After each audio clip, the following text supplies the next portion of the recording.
Hold on to your butt. Welcome to episode 47 of the Civil War Breakfast Club podcast. Joined as always by my co-host Mary, the only woman in Canada who knows the secret ingredient to make a fireball blizzard at the DQ. I am, as usual, only Darren. Hello, Mary. How are you? Hello. I'm good. How are you? Oh, couldn't be better. Couldn't be better. It's a beautiful day in the neighborhood. I'm glad you didn't give away my secret. I'm not going to tell you your secret. I'm surprised you save fireball for the kids. I'm surprised you just don't take it off yourself. That's another story. Well, depends on how my day's going at the DQ. I can only imagine. So things are going well? Yeah, we had a great weekend. We had a good live. It's a great historical weekend we just finished up with here. We had the end of Tullahoma, the Vicksburg campaign coming to an end, and of course the Battle of Gettysburg, which we're going to talk about tonight. Yeah, I think if you're a Civil War dyed-in-the-wool nerd / loser like us, this is one of those Christmas Eve type weekends, and I think it's one that everyone embraces, and we have certainly a lot of fun. I know a lot of people on Twitter had a lot of fun. It was definitely a fun time live tweeting the Battle of Gettysburg, which is always a good time. Yep, it was, and definitely enjoyed that this year. Like, it's funny to see the people from the Western Theater, they start talking about like Tullahoma and Vicksburg and all that. And I do feel kind of bad that those ones get a little bit left behind, but in a way I get it because it's like Gettysburg is a battle. There's a lot happening. Whereas Tullahoma is like, it's a campaign, but it's still really important and it's really interesting. Like I actually read a little bit about it and it was really... Tullahoma, it's unfortunate because your point, it's a great battle, but it's that kid in the little kid at the basketball in elementary school who all the big kids never pick. Exactly. Raise his hand. Yep. Gettysburg, Vicksburg. Oh, me. No, Tullahoma. There's Tullahoma, no Tullahoma. But that's exactly. Okay. But it's an important Exactly. And like we say many times, all battles matter. Yep. So perhaps next year, Mary, we will do the Battle of Tullahoma. We shall see. Not that I get to say. Do you mean Tullahoma campaign? Oh yeah, but I mean, regardless, it's what we'll do something with that. We'll have a lot of fun with that. Yeah, exactly. I think it's important to talk about it, and we can talk about all this stuff. So, but for now, we are staying in the Eastern Theater, and we are talking Gettysburg tonight, and we are talking. But hold up, wait 1 minute. We have business to do first. Look at me getting ahead again.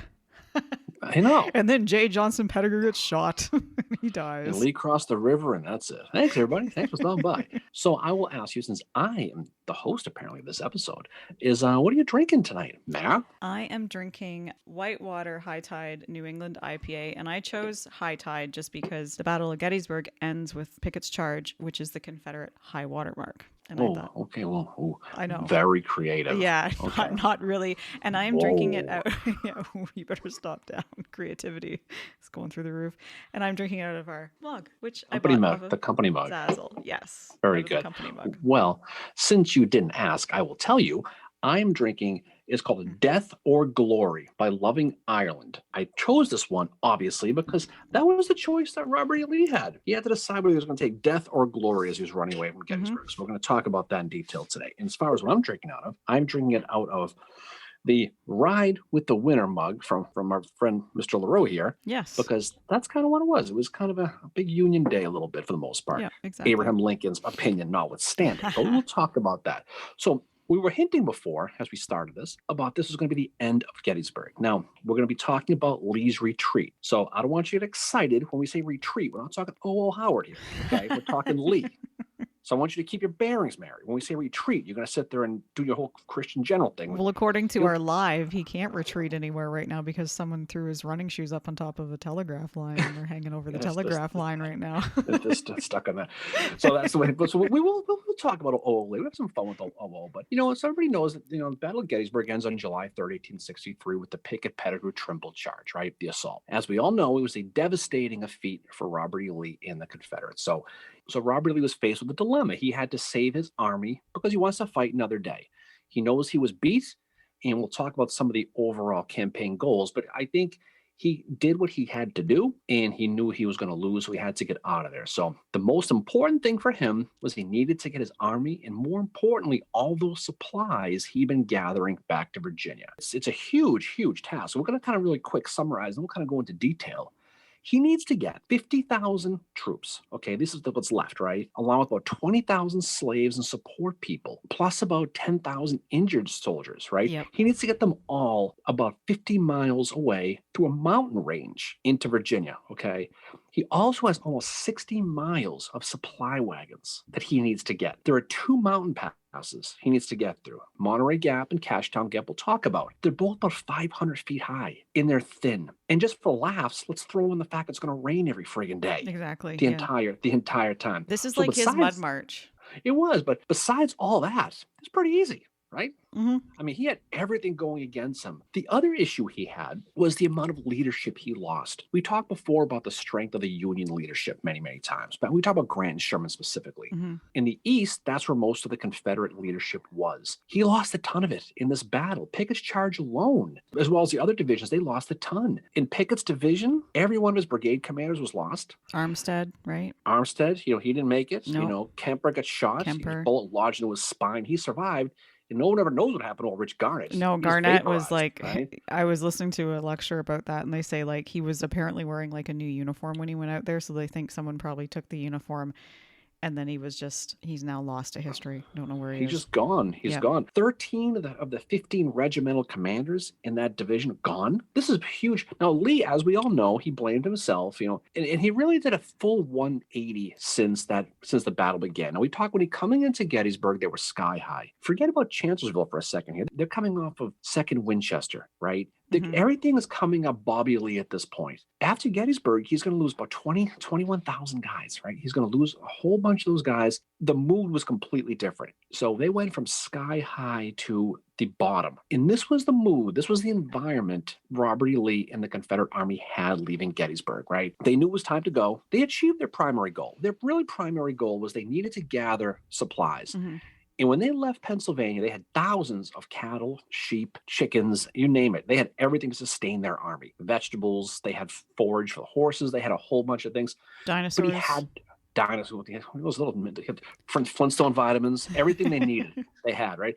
So he knew he had to get it back because if he didn't get that stuff back, the whole thing was wasted, right? The Gettysburg Campaign was successful in that regard. If they can get everything back. The battle was a disaster, but the campaign, if the campaign was about supplies, was successful. Mm-hmm. Now, his first challenge he was going to have, the very first thing he had to deal with was how was he going to deal with all these injured and these sick and these wounded in these camps? So if you remember, they had 10 division hospitals spread out all around Gettysburg. So they're all over the place based on where those divisions fought, right? Those camps were full of ambulances and wagons and tents, the whole deal. Now, they had set up that triage system just like the Federals did at Camp Letterman. So based on how severe your injury was, determine what your future really held. So these hospitals Lee knew needed to be evacuated, right? Those who could walk would walk. Those who couldn't walk but could be moved would end up in the back of these ambulances and take that rickety ride through the hills. Yeah. Those who were too injured to move, they were SOL and JWF. Yep, and Isaac Trimble was one of them. He was left behind because he had to have his leg amputated because he was so severely wounded in the Pettigrew Pickett Trimble charge. Imagine getting wounded in your own charge. No, that's not good. No, so he's going to end up, as we've talked before, he's going to end up as a prisoner of war.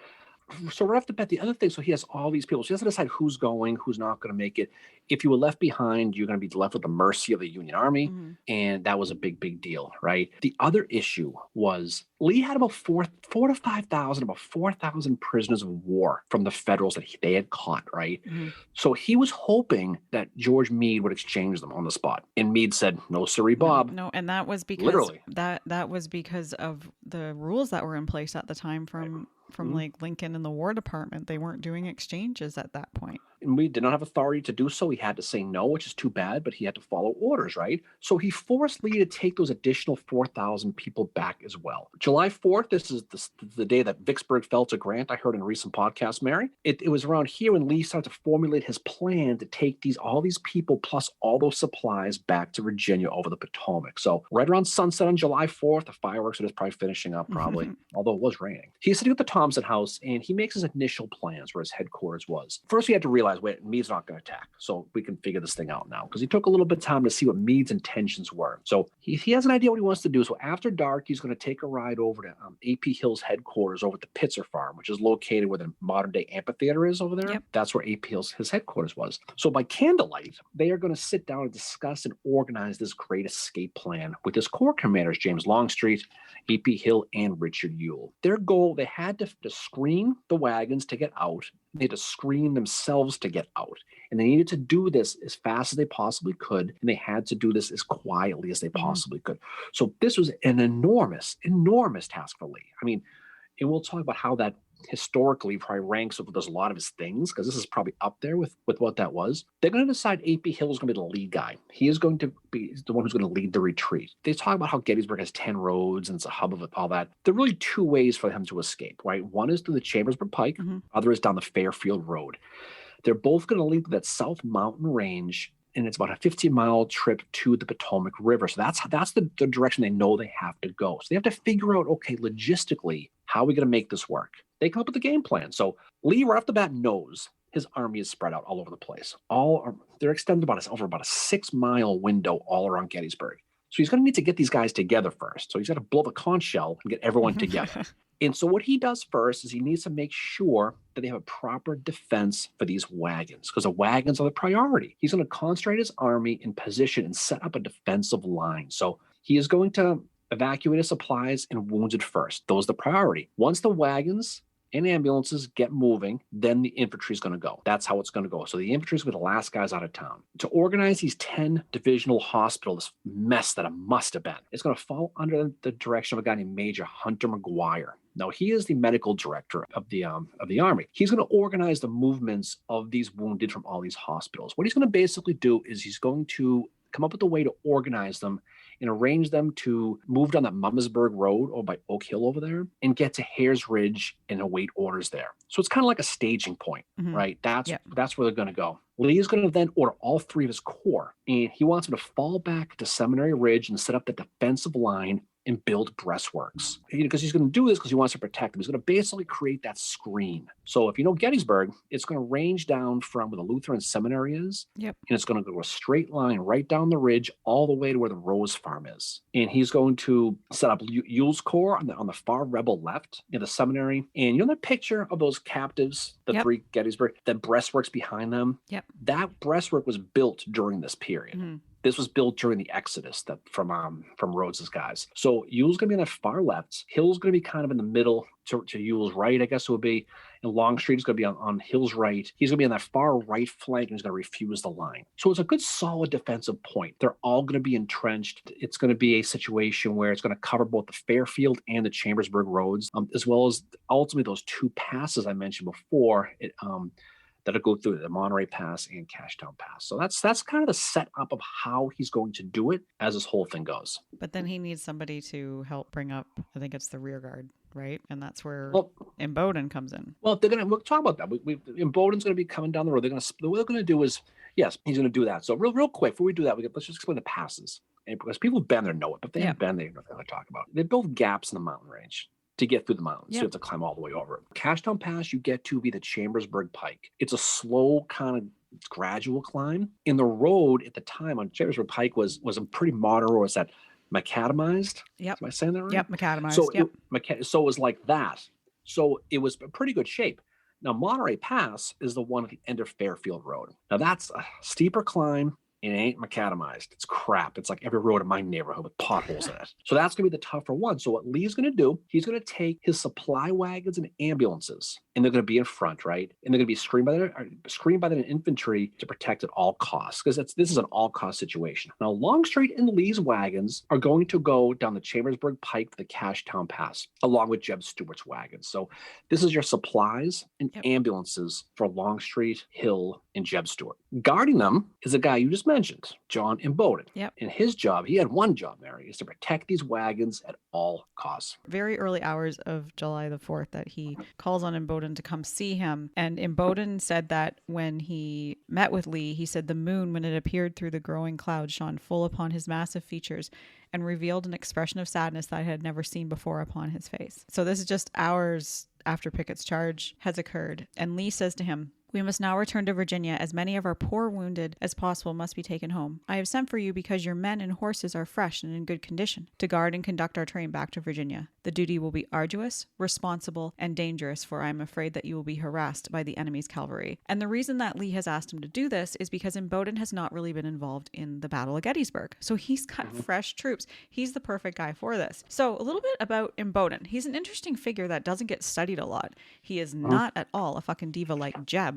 At all. Jeb actually does not like Imboden very much. And that's when we got the E. Exactly. Well, you were waiting for it. It's been a while. Wow. We made it 15 minutes without me dropping an F-bomb, I think. That's pretty good.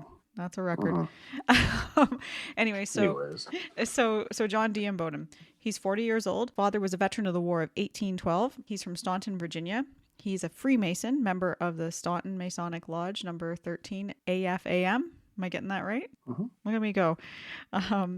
He's a slave owner, graduate of Washington College. He's a lawyer. Right after Virginia seceded, he raised the Staunton artillery and he took the guns to Harper's Ferry soon after that. As I said, he's not really involved too much in the Battle of Gettysburg at all. During the battle, he and his men stayed in the rear and guarded the ammunition and supply trains in Chambersburg.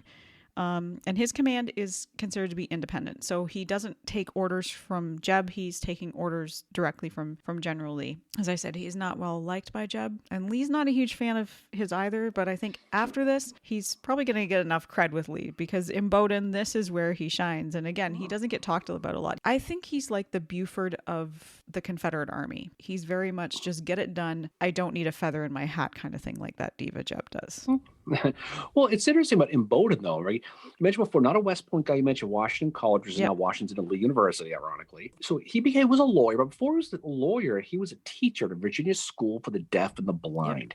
Now, the reason why I'm mentioning that was at the Battle of Bull Run, he lost his hearing in his left ear from a percussion. So he was deaf in his left ear. I always thought that was strange. He was half deaf after teaching in a blind and deaf school. So there you go. But he was certainly somebody who was the right guy. History will prove at the job, right? So we mentioned before those wagons, Lee and Hill's and Stewart's wagons are going on the Chambersburg Pike. Now, Ewell's wagons, are going to go down the Fairfield Road. And they're going to go through that Monterey Pass, that crappy way, right through Hagerstown, Maryland. We're going to talk a lot about Hagerstown later. Now, both of these roads ultimately going to end up going to a place called Williamsport, Maryland, which is right on the Potomac. The goal was, we'll meet you there, and then we're going to cross, right? That's how it was going to go. They're going to cross at a place called Falling Waters, and that's exactly where it's going to be. We mentioned Imboden is going to be the guy who's going to take over, is going to run that side. The other guy who's going to take over for Ewell is a guy named John A. Harmon.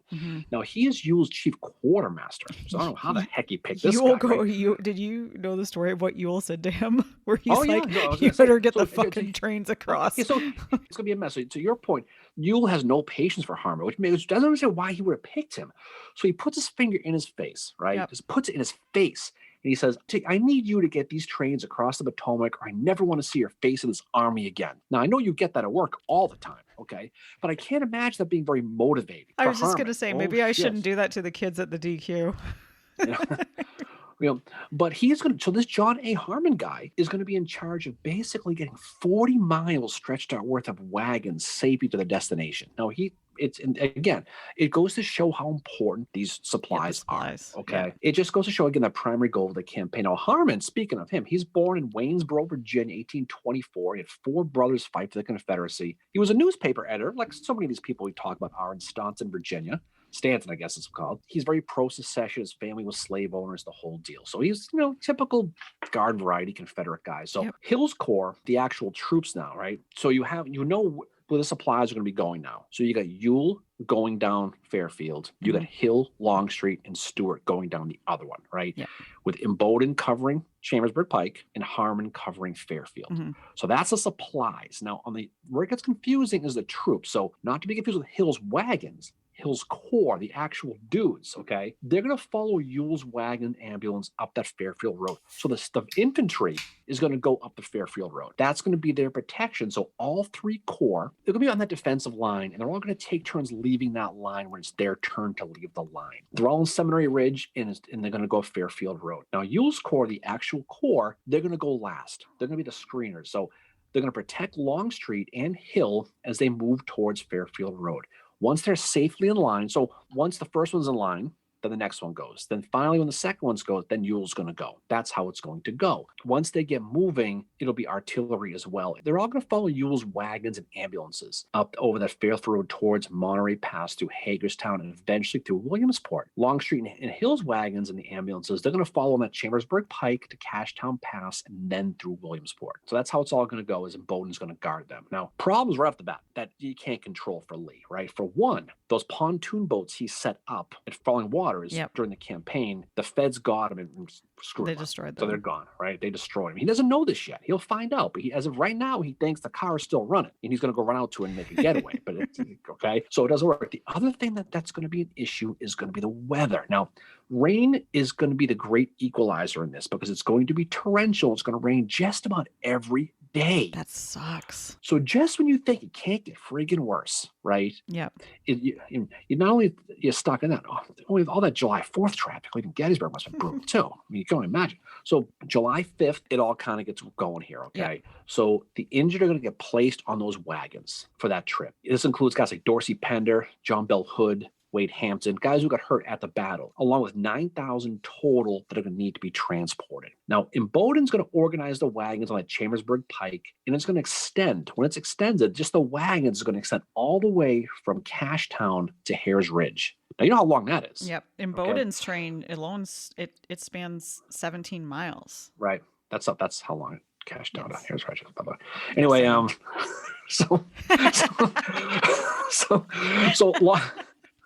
So you have Longstreet, Hills, and Stewart's wagons. They're going to have cavalry with them to screen them. So they're not going to be completely on their own. But, Imboden's obviously a cavalry guy. He's also going to have, besides his own, he's going to have 20 artillery pieces from Hill, Longstreet, and Stewart's artillery to protect the convoy as well as some cavalry support from guys like Fitzhugh Lee and Lawrence Baker. So he's going to have some people with them, and their job is going to basically protect the backs and protect the flanks as they go. Because the infantry is going on the other side. That's how it's going to go. 17 miles from Cashtown to Hares Ridge, Mary. So Harmon, he's organizing all of Ewell's wagons, right? He's got his wagons moving as well. He's also got like 15,000 head of cattle, 15,000 head of sheep. He's got all this stuff, right? So you can imagine this train wreck going. He has his cavalry support as well from Grumble Jones and Beverly Robertson. That's pretty much what he's going to have with him on his, okay? So 2:00 on the 5th of July, Ewell's reserve trains are going to start moving. And they're going to get moving pretty well. And they're going to get to Fairfield pretty quickly, actually. To Fairfield. Rhodes's trains are going to follow them, followed by Early's trains, and then Allegheny Johnson's train. So by 4:00, they're getting there, but the rain is really starting to come down. So it's really, really pouring. Ewell's length of his trains from beginning to end is 40 miles. It's crazy. 40. That's like Cashtown to Hares Ridge like 3 times. Look at you doing that. Anyway, I think so. Anyway, Imboden's got a task. He knows he has to get there quickly. And he doesn't have a lot of experience. No one has experience doing this, right? His trains, Imboden now is speaking of, carry the lion's share of the injured. Most of the injured were with him on that road. He's got 9,000 injured with him. 9,000, right? Yep. And so the experience was so bad for these guys. I mean, you're not talking about a 2021 Honda CRV, Mary. You're talking about a wooden wagon with no shocks, no padding, bumbling up this road with holes in it, potholes in the rain, going about 1 mile an hour. This thing of the misery, right? Well, there was one guy that apparently had to have his leg slung over the side because that was the only way he felt comfortable. So that's how I see it. His injured leg was like whatever, and then he had this other leg slung over the side to kind of hold himself in place as they traveled. Like a lot of these guys were begging to be let out of the carriages. They couldn't take it anymore. So they had to just fend for themselves and just say, what the hell with it? I'll deal with the Federals. I'll deal with it. Or they would just die on the side of the road. Now, our friend Bill, he has a house along this path, and his house was one of the houses that a lot of the Confederates would have gone into who jumped off the wagons. And on his stairs, he has a Civil War house. On his stairs, you can see the blood stains of the soldiers who are waiting on these stairs. And it's creepy. It just is. But there was some soldiers who cried, "Oh God, why can't I just die?" Another said, "For God's sake, stop for just 1 minute. Take me and leave me to die on the roadside." Soldiers later reported that, endless moaning, crying, begging for death. One wagon driver, I have a quote from him. So he wrote, "We must move on. The storm continued and the darkness and rain was appalling. All the wounded were utterly helpless in that vast procession of misery. I realized more in these days, more of the horrors of war than I had in the previous 2 years combined." Yep. And right? Bowden says right? And you can just say that it was a staff reset. I don't think it was him personally, but I think it was someone in his staff. When you look at this long convoy, so Imboden and Harmon's combined trains is about 60 miles. I think it was 57 miles. That's how long it was. Now just think of that traffic. No thanks. On the other side of the coin, we got to talk about George Meade. I was just Now, going to say we got okay, to talk about the situation that the Federals are in right now, now, which right. I know you're going to talk about Meade, but real quick, Meade's planning to attack Lee's retreat. Okay, which was weird because I had heard he didn't do anything. oh, I me guess we'll too. talk about. I guess we'll talk about that. So that's the plan for. We'll talk about the Confederates. Yeah. So Meade's got some stuff up his sleeves as well. Yeah, he does. So he's in kind of the same position as Lee. Like he's lost corps and division commanders as well. Like Reynolds has been killed on July the 1st and he's been replaced with John Newton. And Hancock, commander of the Second Corps, was wounded. He's been replaced with General William Hayes. Daniel Butterfield, Meade's chief of staff, was wounded on July the 3rd and he's going to be replaced by Andrew Humphreys. And then General William H. French replaces Dan Sickles of the Third Corps. So he's going through some of the same stuff as well that Lee is going through. He holds a council of war asking his remaining corps commanders, and this is going to be the second one that he holds during the Gettysburg Campaign, or since the battle, I guess. He held the one on the night of July the 2nd, and then this is going to be the second one that he holds. And he asked if they should remain in Gettysburg, and they said, yes, we should remain in Gettysburg until we figure out what the fuck Lee is going to get up to. They also agree that it needs to be the cavalry that start going out to figure that out. General Warren is also going to take a division from Sedgwick from the 6th Corps and kind of just look at what the Confederates are doing and determine what Lee is up to. The other thing that Meade does is, just in case he needs to attack, he organizes his army into 3 wings. The 1st, 3rd, and 6th Corps are going to be commanded by Sedgwick. Slocum is going to take on the 2nd and the 12th Corps. My boy O.O. Howard is going to take on the 5th and the 11th Corps. So he's got his 3 wings in case they need to attack. And then so he's going to send the cavalry out to strike the enemy's rear and lines of communication. And he just tells Pleasanton, harass and annoy him as much as possible in this retreat. Now, eventually he does get word via the signal stations on the round tops that, oh shit, there's a whole bunch of wagons moving and we think he's leaving. Meade at this time also releases General Orders number 68, in which he says, the commanding general, in behalf of your country, thanks the Army of the Potomac for the glorious result of the recent operations. Our task is not yet accomplished, and the commanding general looks to the army for greater efforts to drive from our soil every vestige of presence of the invader. Lincoln wants Lee destroyed, but Lincoln also does not want Lee to be in Pennsylvania anymore either. So Meade's got a huge task before him, but the one thing that he's going to do, like Meade has been accused of not doing anything in this. And I think we're going to see that that's not true. The other thing he does too is, I think this is a sign of a really good leader. He's always consulting his commanders as to what they're up to, because they know how their men are feeling, right? They know what they've been through. Meade's been through hell just like Lee has. He has, and he has a pretty good plan he comes up with. So he mentioned before about those guys up around top. They see the wagons, and he's going to install his cavalry to see what's up. So he's going to send the 2nd Cavalry under John Irvin Gregg, who's a cousin of Dave McMurtry Gregg, DMG, yeah. Run DMG, and he tells him to go to that rebel left and just try and pick off any wagons that go to Cashtown Pike. Just whatever. He's going to order Judson Kilpatrick, the 3rd Cavalry Division guy, and he's going to go towards Monterey Pass. And we'll talk more about that here in a while. Meade didn't have a lot of info, but he did know that if any troops were going down that Fairfield Road, they were going to have to go through Monterey Pass because there was no other way to go. I mean, that was it. So he had a good idea of where he was probably going to be headed to. So he wants Kilpatrick to hit those trains. But to your point, he wants him to report and see what the hell he's up to, right? John Buford, he's sitting there with his mustache back in Westminster at the supply headquarters. He's in charge of the 1st Cavalry Division. Who knows if people were sighing or not? I guess we'll find out. He's resting and refitting his troops in his horses, what he's doing. He gets the message from Meade to get up and leave ASAP. I think he said ASAFP. I think he actually said that sounds more like right Meade. For me, to Frederick, Maryland. That's where he wants to go. He wants to go through Turner Pass and strike Lee's wagons in that Cumberland Valley. So he goes, look, I don't know where they're going, but I know they're going to Monterey Pass. So we have to get there. So all 3 divisions by July 4th, those cavalry divisions start moving to their respective targets.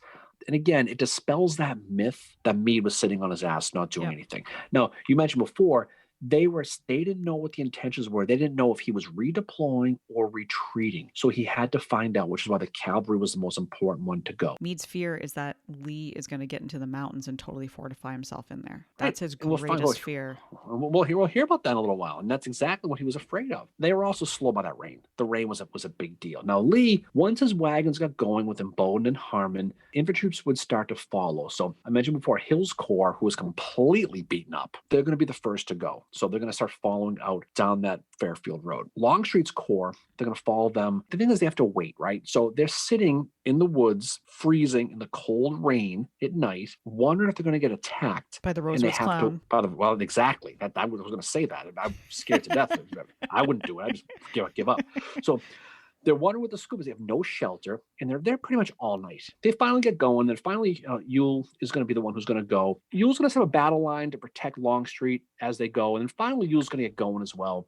Is also thinking about Monterey Pass, because I think he's thinking, well, if they saw me going, they know I'm going through Monterey Pass. So I'm going to need to put some cavalry up there to protect these guys. Just have them wait. East and west of Monterey Pass, he's going to put command under a guy named George M. Emack. He's from Company B of Maryland, right? He's only 20 years old, married. It's 20, right? He's in charge of protecting them. And they're also going to give him one single artillery piece, one gun, and they're going to place it at the Monterey Hotel, a fine resort, Mary, that neither you or I would be allowed in, by the way, just so you know. Emack's also quite the colorful career in the Civil War, even though he's only 20 years old. He actually was a kind of undercover officer in Libby Prison, where he would he gathered intelligence as well. So he was the one that had to interrogate the Union soldiers, and he would have been 17, 18 years old when he started doing that. He's from Maryland. He's from Maryland, right? He's from Beltville. In 1861, he's accused of being a Confederate spy, Confederate sympathizer. So he gets arrested. So you know how he gets out? He knifes the guard and he takes off and escapes to Virginia. So that's the type of guy he was. So probably the best guy to have in charge anyway. So Kilpatrick's cavalry comes bumbling along with about 4,300 guys and 3 battalions of horse artillery. And they're going right for that Monterey Pass. Up front is George Custer, his Michigan brigade, right where we expect him to be. They're stumbling along and they don't know where they're going. They come across a 12-year-old girl on the side of the road. Her name is Hattie Zeilinger. Where were her parents? She lives near, well, who knows? I don't know what the story was. But she lives nearby, and so they bump into her, and they just, what's going on? They ask her, say, hey, by any chance, have you seen any rebels around here? You see anybody, And she goes, yeah, just up on that hill up there, there's a bunch of troops on the top of the hill, and they got a cannon. And behind those cannon is a whole bunch of wagons. Custer was like, well, okay then. And they said, any chance you can maybe show us where they are? And she goes, yeah, sure, why not? So they pull her up on the horse, and she's leading Kilpatrick's division, is being run by a 12-year-old girl at this moment. They drop her off somewhere along the way. Who the hell knows, They get about a quarter mile ahead. They're almost there. It's dark. It's pouring rain. When Emack's guys see them, and they have that one gun, and they start firing with that single gun. Kilpatrick, his guys are going to dismount, and they're going to advance towards Emack's guns in his position. Emack's going to initially fall back at the intersection of the Emmitsburg and Waynesboro Turnpike. But he puts up quite a fight, considering he's outnumbered to the point where, Custer and Kilpatrick, they're like, oh my God, we're outnumbered. And keep in mind that they are fighting at night in a rainstorm. There's thunder and lightning happening as well, as Custer is probably making charge after charge at these guys. Well, he's smart. Kilpatrick, he says, well, okay, we know there's more of them. Let's not go crazy here. Kilpatrick falls back himself to that Monterey Hotel. And they set up a temporary headquarters. And he has Custer's 5th and 6th Michigan at this point. Regather, they go, let's go get this guy again. They're going to advance on Emack, right? Now, by now, Emack's been reinforced by Grumble Jones and Beverly Robertson. Grumble Jones is like, we got to keep these friggin' wagons going at all costs. We can't stop the world to fight these guys. Keep them going, but you guys are going to have to fight them. And this is going to be the Battle of Monterey Pass. Which is a great place to visit. If you've been to Gettysburg, you have not been to Monterey Pass, shame on you, because it is a fantastic little place to visit. There's going to be 10,000 soldiers that are going to fight in this little mini battle. It is the second largest battle in the Civil War in the state of Pennsylvania. You know what the first one is? Gettysburg. I'm just making sure you're paying attention. Okay, so Monterey Pass is second. Okay. Just don't ask me any math questions. I'll try not to. I'll try not to. So Custer is gonna have some artillery fire. He's gonna start firing on those wagons as they're going. Just picture the wagons going. They're shooting cannons. It's like a video game, like Duck Hunt. Yep. Boom, boom, boom. Right, and that's kind of how it was, right? Custer And almost so gets captured at this battle too because he he gets a little bit does. overzealous and falls off his horse. He does. Custer's going to send in that first West Virginia cavalry and that first Ohio. They're going to send them in. Kind of alluded to it a minute ago.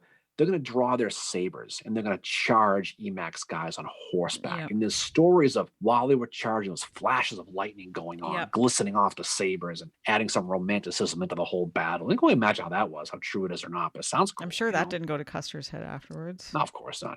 Emack himself is going to be injured. He's going to be hit upside the head many times with the Yep. saber, but he survives. But he's going to get hit. Custer does finally break his line, but to your point, they hold their own for a while. Soon, Kilpatrick is going to be riding up and down the whole line of the wagons, torturing them. He's going to capture 250 wagons and 1,300 prisoners, mostly those injured dudes who were in the wagons. It's basically 9 miles worth of wagons that he captures. They also bag Junius Daniels' payroll. Yep. From the quartermaster, they got all of his money. Now Kilpatrick at this point, I mean, you could have, you're Kilpatrick. He's probably so excited, but he knows, he's like, all right, I know that Monterey Pass is the only way to get through here, and I also know there's like 50,000 infantry coming, so I probably don't want to stick around here. He takes off for a little while because he knows he can't stay. On the other side of the coin is Imboden again. Now he's bumbling and stumbling down the Cumberland Valley. He's going to turn south in that Cumberland Turnpike. So by morning of the 5th, he arrives just near a place called Greencastle, Maryland. He will be hit and attacked by a guy named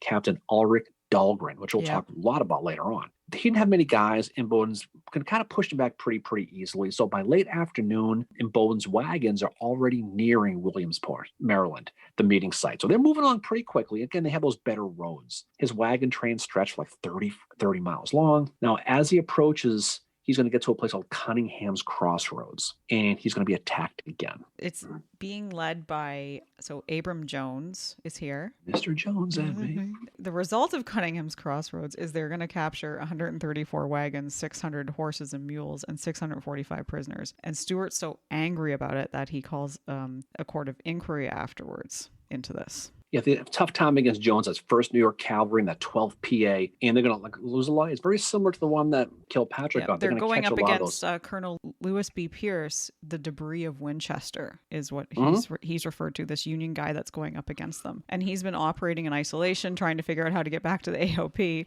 And all of a sudden, he gets involved in the Battle of Cunningham's Crossroads. No, Imboden, it will push them back again. Yep.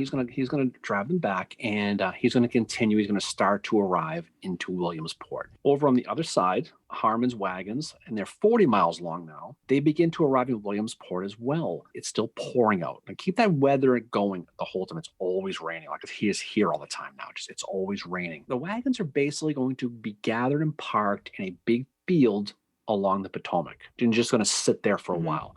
They start to cross slowly because they realize the pontoons are gone. And there's going to be a guy who owns a ferry company named Robert Lemon, who is going to slowly ferry them across, but it takes forever with ropes and stuff, and it's just stupid. Well, they it's not have to work. Take like the boats out of the C&O Canal in order to do it. It's just taking forever, and it ends up there's more and more wagons coming, and for the next 50 hours, wagons are going to be arriving in Williamsport. Okay, 50 hours, and they all waited their turn in this horrific traffic jam. So by the afternoon on 7-5, Imboden's trains, they start to arrive too. So you can see where this is going. There are going to be 5,000 wagons parked along the Potomac, sitting there waiting, okay? By the end of 7-5, it is going to be filled with horses and cattle, the remains of the Rosewoods clown, sheep, everything they had. It just imagine, it's like the first SEC tailgate, probably. There's probably Leonard Skinner blasting on the radio. all these guys sitting around. But all these wagons are sitting there parked in this big, gigantic parking lot. It must have been a hell of a sight, by the way. And they're all gridlocked because those pontoons at Falling Waters were no longer there. So it was this, just picture Lee, he's not there yet, but picture you're so close, but yet so far, right? You can see Virginia across the river, you have all the supplies and you can't get them across. No. So real quick, Williamsport, Maryland, it's just an interesting little town if you've ever been there. According to the 1863 census, which I looked up today, Mary, There was only 1,016 residents at the time of the battle. There was one bank and there was 3 hotels, okay? It was a town that was mixed emotions and sympathies towards the Confederacy or the Union, so it was kind of a 50-50 town, and the town quickly filled with injured soldiers and Union prisoners of war. Just like Gettysburg, most of the towns were converted into hospitals. Most of the buildings were used to house different people. And some quotes real quick. Claiborne Wayland from the 28th Virginia wrote, "Little or no sympathy is to be had by the citizens of the town." So right off the bat, he's like, we got no love here. Sergeant Benjamin Johnson, 105th Pennsylvania. After being captured, this is a northern guy, after being captured in Gettysburg, the citizens of Williamsport took good care of us for the next 3 days. So I'm like, okay, well, we're caught, but these guys are taking care of us. A guy named Alonzo Clapp, 122nd New York. He writes, "The worst looking place I ever saw. The streets have been used as a barnyard. Cattle have been killed in the street." Last one, Watkins Kearns, 27th Virginia. "Williamsport is a very pretty town. I saw 2 very pretty girls here." You know, but you can see the town it's kind of mixed, right? They don't typically like the Rebs, but they're dealing with it. So in Bowdoin, we mentioned he needs to protect Williamsport. Now, as all the wagons that are in there are sitting ducks, right? So they're vulnerable to attack. He's going to protect the town from the east. That's where he figures attacks are going to come. So he dismounts cavalry, and they're going to defend that line. They're going to have 2 infantry regiments that are going to be guarding there as well, the 31st and 58th Virginia, along with William Pegram. So William Pegram's here, Mary, and we'll talk about him too. Company F of the 2nd Virginia. He plus he's the 54th North Carolina. And they've been sent up in Richmond too. So they're getting support as well. The injured soldiers are forced to take up arms in a lot of cases because they have to do it, because they know that defending the supply wagons was life and death for Lee. And they're sitting there, they're sitting ducks. And again, that's their primary goal. Just to go back to what the AOP's up to, on July the 6th, they start moving away from Gettysburg. So the 6th Corps has been following at a safe distance since the 4th, kind of screening what's going on. And obviously we know that Buford, Custer, Kilpatrick have been involved in a few battles by this point, within Bowdoin and some of the other Confederates. Meade is not just waiting idly by. I think he's waiting to receive the right intelligence because he doesn't want to get going somewhere and somehow stretch himself too thin and not be able to do battle against Lee. Finishing the cavalry real quick. So Buford, we got to talk about Buford real quick. So he's sitting in Frederick, Maryland. He's with Wesley Merritt. It's his cavalry reserves. Buford's going to hear from a local that a large wagon train is moving through Hagerstown towards Williamsport, and that it's completely unguarded. He's got to come, some of it true, not completely, but that's what he hears. So Buford is like, well, he decides he's going to attack the next morning on July 6th. So July 6th, early morning, Buford's going to start moving towards Turner Pass on that national road, where he's going to meet up with Kilpatrick's cavalry later that day near Boonesboro, Maryland. Now, Kilpatrick must have been gleefully explaining how wonderful he did at Monterey Pass. He had to have recently, right? Buford tells him the situation. Goes, here's what I heard. We heard this wagon's undefended and moving up, towards Hagerstown. They did a big high five and said, "Let's get him." Kilpatrick's going to take that national road towards Funkstown. Oh, Funkstown. He's going to go to Hagerstown, right? Yeah. He's going to hit the trains in Hagerstown. That's what Kilpatrick's going to do. Buford's going to go through the Williamsport-Boonesboro Road to Williamsport and hit the wagons sitting there. You're going to have Kilpatrick trying to hit the moving target, and you're going to have Buford going to hit the sitting ducks. That's how they're going to do it. So, of course, things never work out the way you think it's going to, because the Rebs are going to see Kilpatrick pretty quickly as he approaches Funkstown, right? Yeah. He's going to quickly try to build, Rebs are going to quickly try to build defenses, try to stop them in Hagerstown along that South Potomac Street, that main drag through town, in a place called the St. John's Lutheran Church. Now, they'll be fighting all the way into the town. Mid-afternoon, they're going to get near a place called Hagerstown Mills. Every step along the way, Kilpatrick is going to have more and more fire to deal with. So he's kind of thinking, okay, well, we got a tough time. So the guy who is going to be leading is going to be a guy named Colonel Ulrich Dahlgren. We talked about him a few minutes ago. He's only 21, so he's young too. He asked Kilpatrick if he can lead the charge up Potomac Street, which will lead to the Battle of Hagerstown on the 6th of July. He'll have the 18th Pennsylvania Cavalry, the 1st West Virginia. They're going to all move forward, led by Dahlgren, straight up at the Rebs, straight at him. Now, aggressive guy, this Dahlgren, Mary. He's going to, rifle fire is going to explode. Dahlgren's going to overwhelm the Rebs immediately. They're going to go right at him, and they're going to go right through the town. They're going to come from the south, going north, right up the main drag. They're going to blow right by the 9th and 10th Virginia Cavalry. Around now, the Rebs are going to get lucky, or they're going to get help. This is when Beverly Robertson's cavalry from North Carolina is going to arrive, and they're going to be almost right in the nick of time. So they're going to be arriving from the north, and they're going to support those 9th and 10th Cavalry. So you've got kind of going in different directions, heading into each other. It's going to lead to a huge fight in the center of town. There's going to be cavalry guys slashing each other in the town square. The Rebs get pushed back again by Dahlgren. They're going to fall back to a place called Church Street, which is where the Rebs are going to really tighten their defenses here. They're going to get artillery support east of the town. They're going to start firing on the Union positions in town. So the tide is going to start to turn by 4 o'clock at Hagerstown, Mary. So the Rebs are going to get infantry support from none other than Alfred Iverson, Mary, whose antifreeze hangover from Gettysburg apparently has subsided. He's sobered up, has he? So he is there. So he's going to come rumbling and stumbling down that North Potomac Street right at Dahlgren. And it's going to give Rebs a clear advantage. Infantry versus cavalry is never a winning situation for the cavalry. They're going to fill in the gaps on Church Street, and they're going to fire into that dismounted Union cavalry. And they're going to march right in battle formation. They're going to go right at them. Dahlgren's going to fall back. He's going to get shot in the leg. He's going to ultimately lose his leg right below the knee. That's going to be, it's going to be a bad deal. Dahlgren, real quick, I need to take a diversion and tell a quick story about Dahlgren. Okay. Because this is a cool one. Okay. Yeah. So Dahlgren, he's going to get killed the next year at the Battle of Wilkerton in March of 1864. Now, what's interesting what happens is, okay, so he gets killed. 13-year-old kid is rifling through his body. And allegedly, he finds plans on his person where he intended to go to Belle Isle prison, free the prisoners, give them gasoline so they can burn down Richmond. That's what the plan's supposed to say. God, okay. That's crazy. So the Rebs get pissed, and the story gets published in the Richmond newspaper after they buried him on the field. They bury him in the field and they publish a story. So the locals, the paper comes out. They're sitting at the Dunkin' Donuts with their coffee reading the story. You know what they do? They dig him up because they're pissed. They dig up Dahlgren, they place his body on display at the railroad station in Richmond for all to see. Remember how we said before he got shot and lost his leg at Hagerstown? He had a wooden leg. They took his wooden leg off and they put it on display in a store window in Richmond. Ew. Okay. So of course the North's getting wind of this and they're pissed, right? So they're pissed off. Now Meade is like, okay, here's the deal. We did not send him with these plans. He had no plans because he writes Lee, because this is bad. He's like, no, we're not going to free prisoners in John Brown, your town here. We're not going to do that.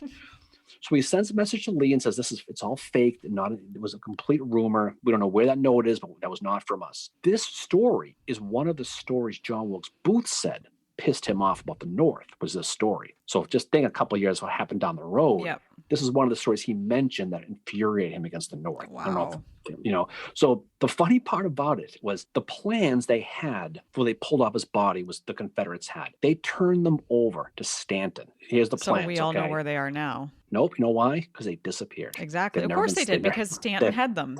A lot of stuff disappears with fucking Stanton. So the plans have never been seen since. So that's the Dahlgren story. So it was he had a tough run, but that's what happened. So, oh my God. Stanton. It's always fucking Stanton. Meanwhile, the rebel infantry is going to start marching from Gettysburg at this point. They're going to be on different roads of the march. So I think these days are going by. It's a couple of days later, they're finally going, because that's how long that the wagon trains are and how long it's going to go. At the end of the line is John Brown Gordon. He's going to be the caboose on the infantry train. He's going to have some artillery with him as well. And they'll be screaming about the 35th Virginia Cavalry by a guy named Elijah White, who's protecting his flanks. Now, for his point, his infantry is going to start moving too the day before. And they're going to start to move his infantry as well. So Sedgwick's Sixth Corps, to your point, is told to follow Lee's rear and just see what's going on. I'm not sure if he looked at his rear and waved. Who knows? But that's the way it was. He's told not to attack. He's just to see what these guys are doing and see what's up. So many of Meade's staff, are fearing, to what we said earlier, that Lee is going to go into South Mountain and set up that Gibraltar defense. That was Meade's fear too. That was their big fear. What they were going to do is they were going to be tricked into chasing them to the mountains, and they're going to get pounded in the mountains. Meade thinks that Lee is retreating. He says, you know what? I think he's going. I don't think he's redeploying. I think he is going. So he's going to send his corps. He's going to order his corps to Fredericksburg and Middletown as soon as possible through the gaps in the South Mountain. Foxes, Turners, and Cramptons. We talked about that last time, or a few episodes, because he wants to get Lee, like you said, before he gets across that Potomac. So Sedgwick's going to be on Lee's butt, and the Rebs are going to stop occasionally to shoot and move, but they're going to kind of keep going They're trying to bait Cedric into a fight. Yeah. And Cedric is like, he's told don't fight, so he's not going to do it. And so he's smart. And so they go, okay, well, guess we're going to keep going. Ewell's Corps is going to get to the base of the mountain. Longstreet is going to be a Monterey Pass. And they're going to start building these defenses. They're going to fortify the South Mountain. They're going to light fires that Cedric's guys are going to see. They're going to have the fires going. So now Cedric's like, okay, we're afraid of them building this defense. They are building breastworks, and there's a million fires throughout there. We think he might be redeploying and defending this mountain. So he lets Meade know. And Meade immediately goes, whoa, stop. He stops the entire thing, says, everyone freeze. And they all just froze, right?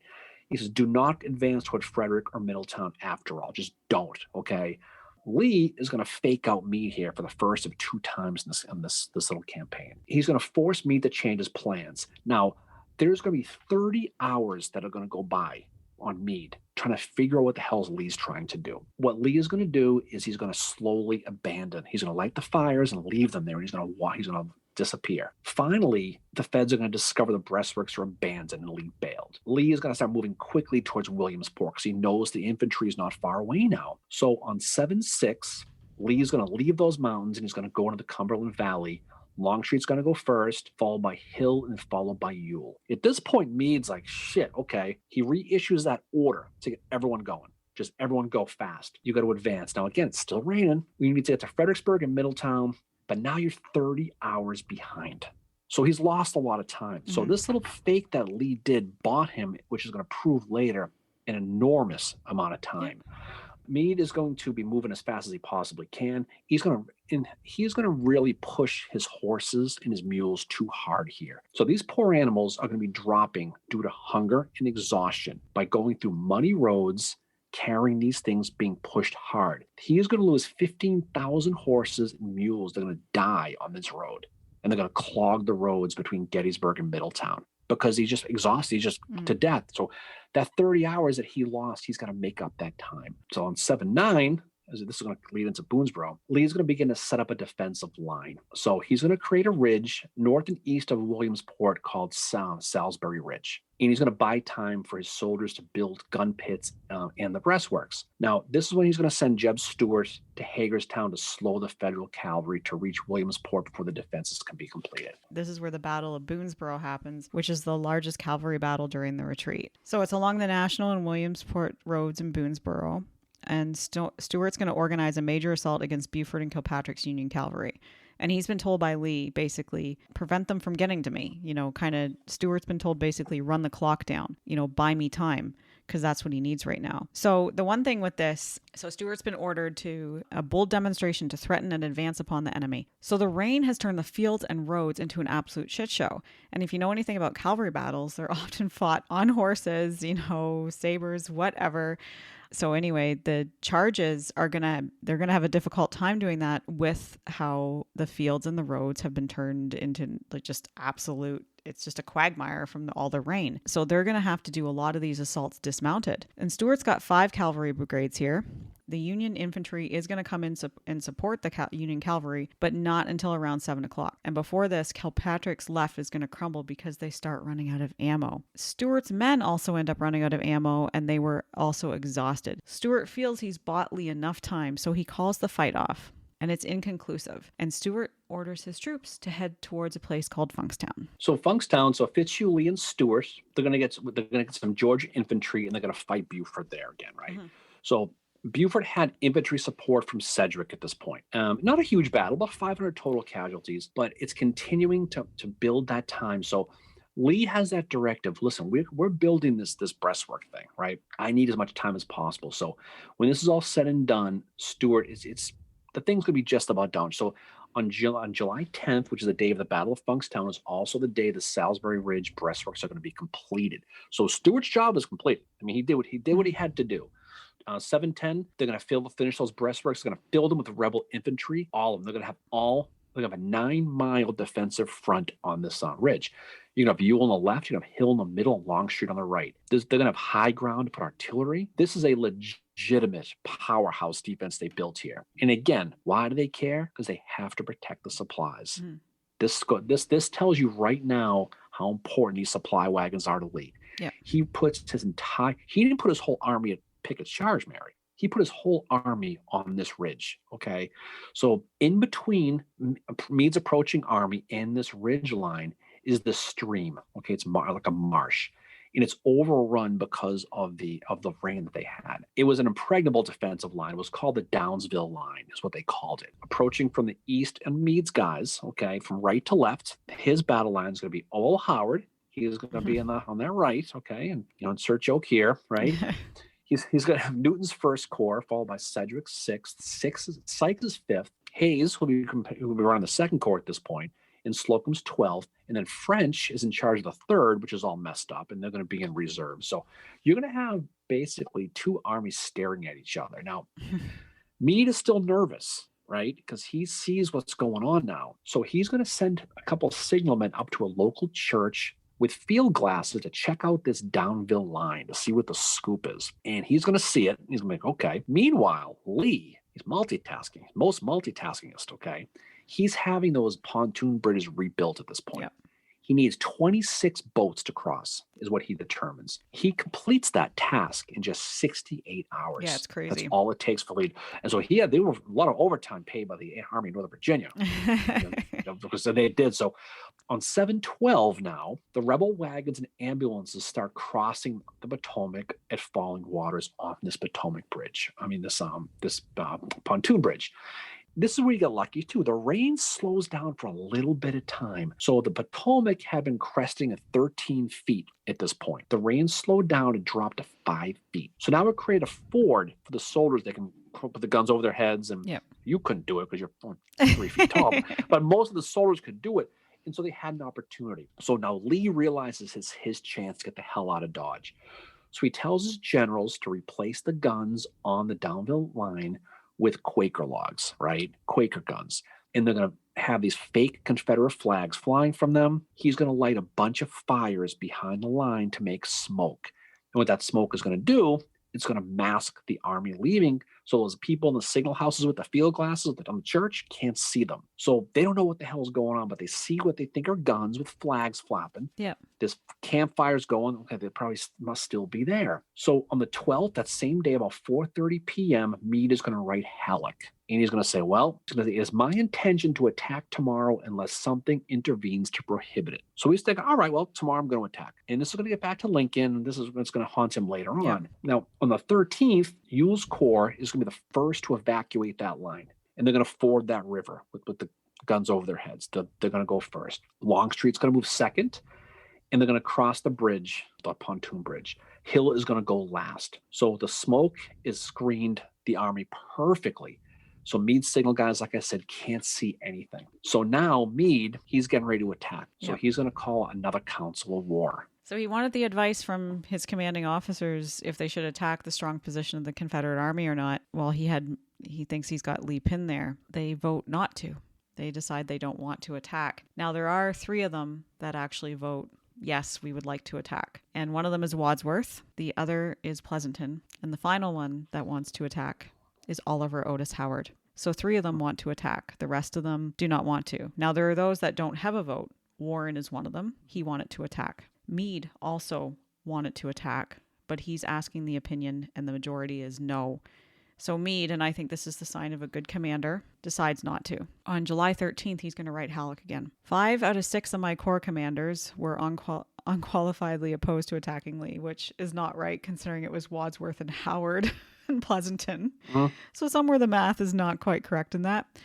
Under these circumstances, I did not feel myself authorized to attack until I made more careful examination of the enemy's position, strength, and defensive works. And you got to remember that these guys that are making this decision, that are saying, no, we don't want to attack, they've been through hell, right? Now, Howard has a record of saying, yes, let's attack at a few different war councils. He says that when Hooker holds the war council after Chancellorsville. And there's those that say that he's just doing that because he has something to prove, but maybe he's just aggressive. Who knows? Who knows? I heard he doesn't have an aggressive bone in his body. I heard that too, but I don't believe it. Halleck's going to write back to Meade, you are strong enough to attack and defeat the enemy before he can effect a crossing. Act upon your own judgment and make your generals execute your orders. Call no council of war. It is proverbial that councils of war never fight. He's like, well, we got to do something. Don't forget, he told Halleck that he was attacking the next day. So he's like, well, we got to freaking do something. Yep.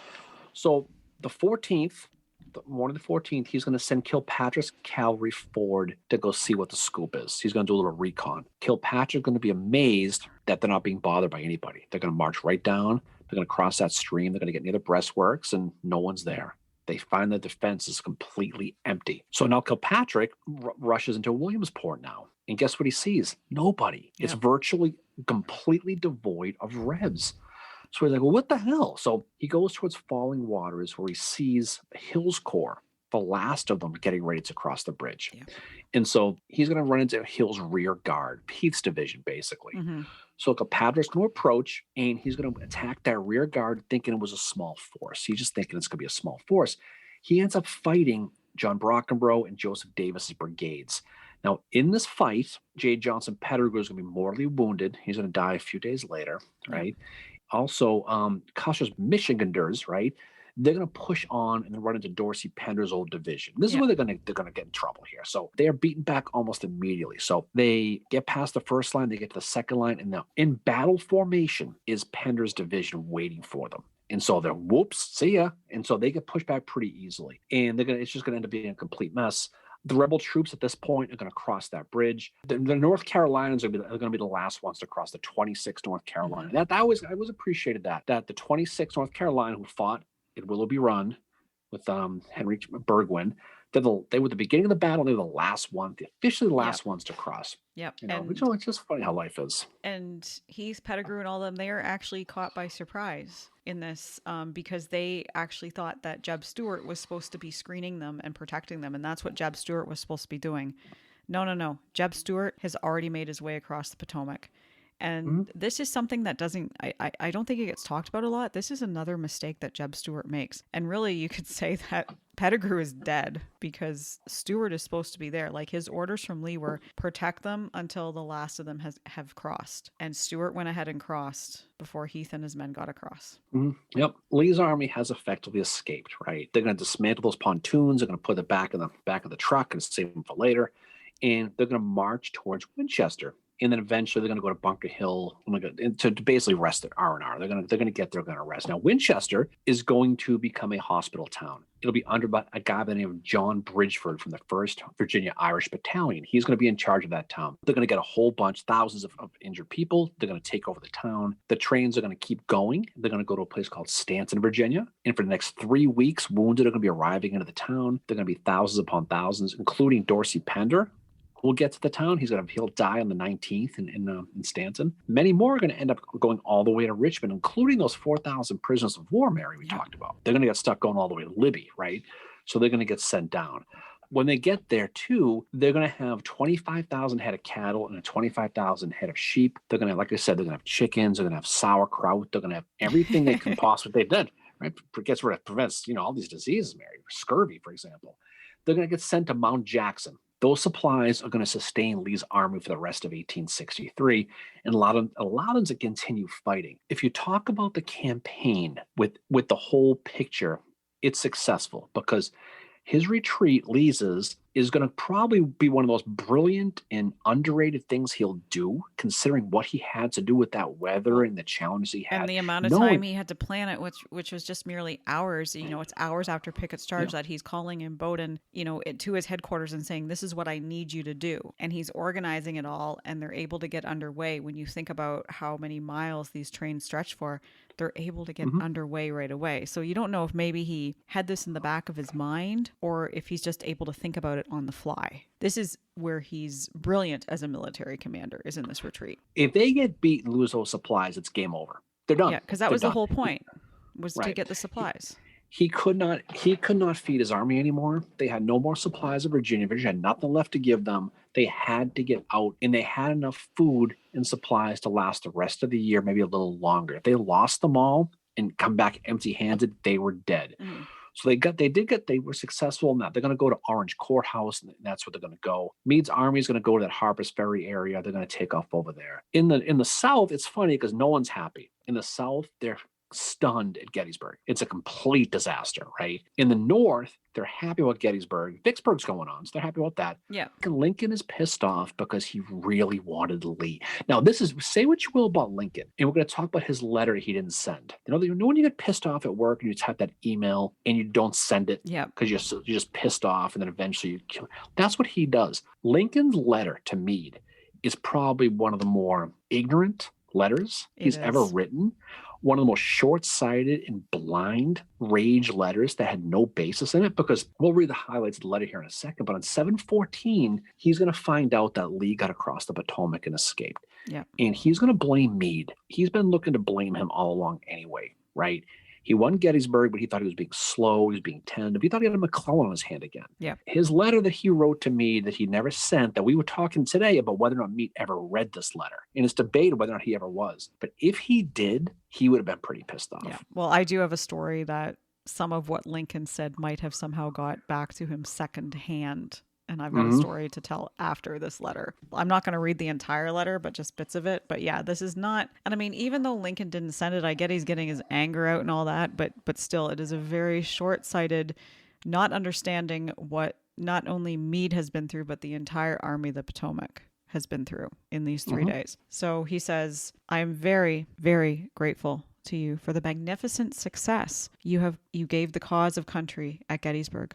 And I am now sorry to be the author of the slightest pain to you. But I was in such deep distress myself that I could not restrain some expression of it. I had been oppressed nearly ever since the Battle of Gettysburg by what appeared to be evidence of yourself and General Couch and General Smith were not seeking a collision with the enemy. So he's saying right there, oh, you're not pursuing. I can tell that. You fought and beat the enemy at Gettysburg, and of course, to say the least, his loss was as great as yours. He retreated, and you did not, and it seemed to me, pressingly pursue him.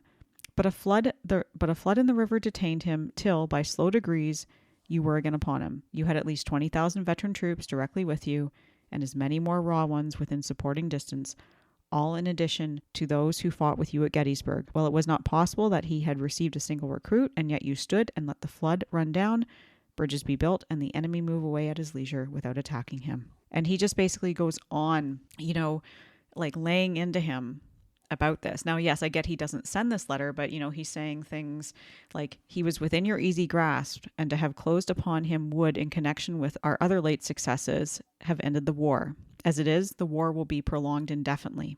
If you could not safely attack Lee last Monday, how can you possibly do so south of the river when you can take with you very few more than 2/3 of the force than you had in hand? It would be unreasonable to expect, and I do not expect you can now effect much. Your golden opportunity is gone, and I am distressed immeasurably because of it. I beg you will not consider this a prosecution or persecution of yourself.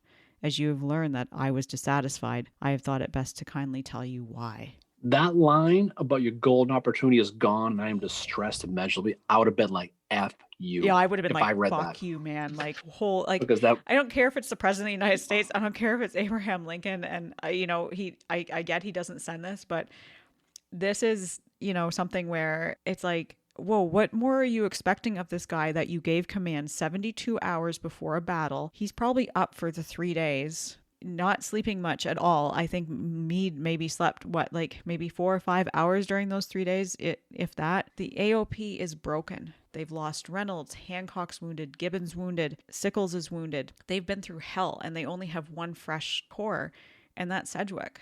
And clearly Lincoln is thinking, oh, the infantry can just get up and they can just fight another day because, you've got reinforcements and shit coming in, and Lee can't possibly have that.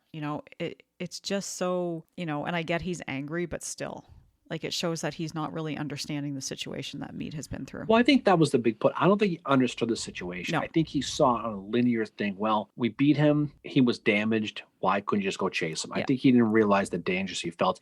Clearly, he didn't send a letter. So someone got in his ear and said, dude, no, like, don't. You're being an asshole. Don't do this. But the other thing, too, to compare it to Vicksburg was a siege. Very, very different than what Meade is going through.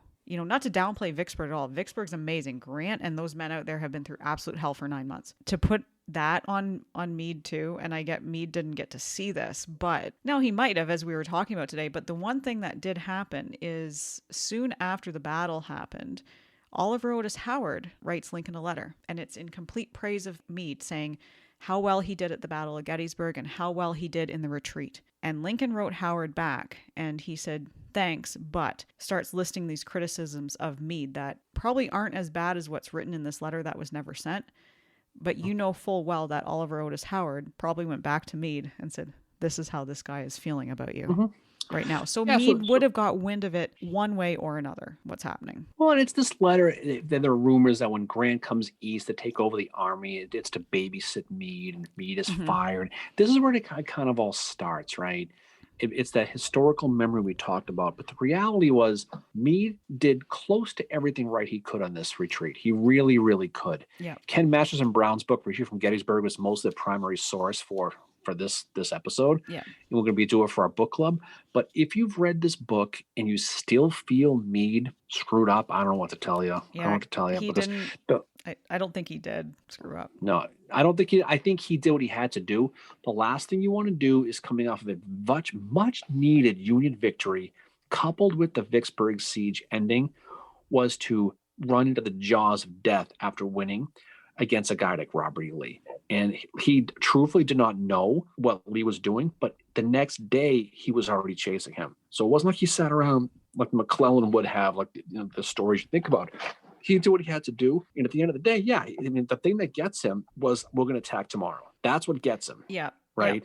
Yeah. And then the next day, of course, they're gone. Yeah. And that's why that 30 hours is so important that Lee did. And so the retreat is brilliant by Lee, but it's good by Meade.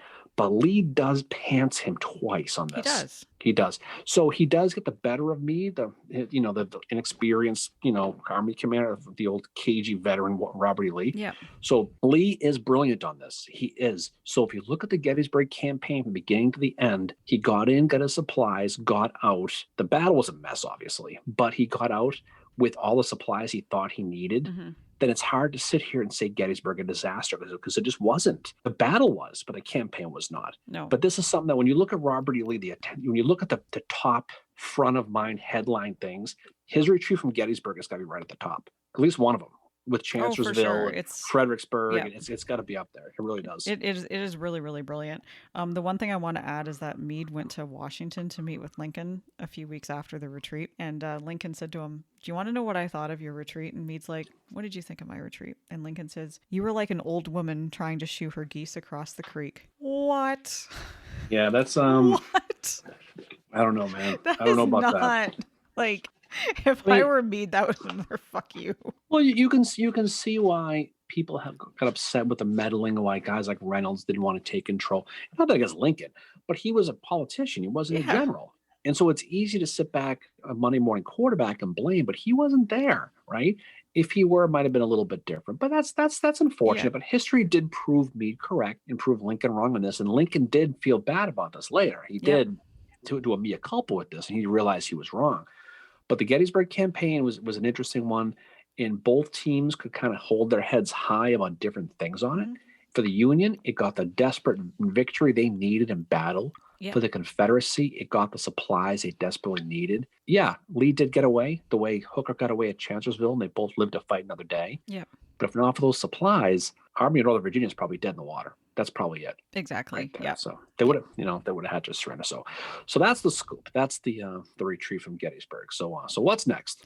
So next week we are talking Monocacy, and then we're going to be talking First Bull Run. Right. And on the 21st, we also have our next roundtable. So 2 weeks from tomorrow night or Wednesday night. So when this episode drops, it'll be less than 2 weeks away. So if you've never attended our roundtables before, they're just get together, hang out, have a beverage via Zoom, and just talk Civil War. So info@civilwarbreakfastclub.com. We will add you to the list at 6:00 on Wednesday, July the 21st. Got it. Okay. Well, Mary, again, fun, action-packed episode. Yep. Yeah, so we'll get ready to do some big and better things down the road. So once again, we are off into bigger and better things, which we head towards Monocacy, which is another fun little battle. We'll talk about that. And it's more of a battle than just a campaign, but we'll definitely talk about some cool people at that. Thanks for all you did for this episode, too, because this was, I know what the Gettysburg retreat, the whole Gettysburg campaign is for you, and you brought it to each episode we did about it. Oh, it's fun. The retreat is one of my favorite things to talk about because it's just so interesting. It's very, very interesting. And there's so many colorful characters in Bowden, Hmm. Kilpatrick, and people like that. But it really tells a story. It really puts the whole thing into perspective, the whole picture. Like I said, the people who go to Gettysburg, what I highly suggest you do is take a ride down Fairfield Road, go through Monterey Pass, stop at the battle up there. There's a little spot you can stop. Continue all the way through the gaps, head down to Winchester, go through Williamsport first, go through Fall. Just make the retreat. The Lee retreat to Winchester is a real fun day trip, Hmm. and I would highly suggest anybody who does it to do it. If you haven't, then you should definitely try it. So it's definitely a lot of fun. So, okay, so off we go. So, any final words from you there, Fincheru? Thanks to all our listeners, and thanks to you as well. Well, thanks for you as well. So off we go. So look forward to talking to Monocracy. We will talk to you soon, Mary. Our live is Saturday. Roundtable is around the corner, and we will get ready for the next one. So off we go to Monocracy, as they say. Yep. We'll see y'all next week, guys. Peace out, Yep. everybody. Bye.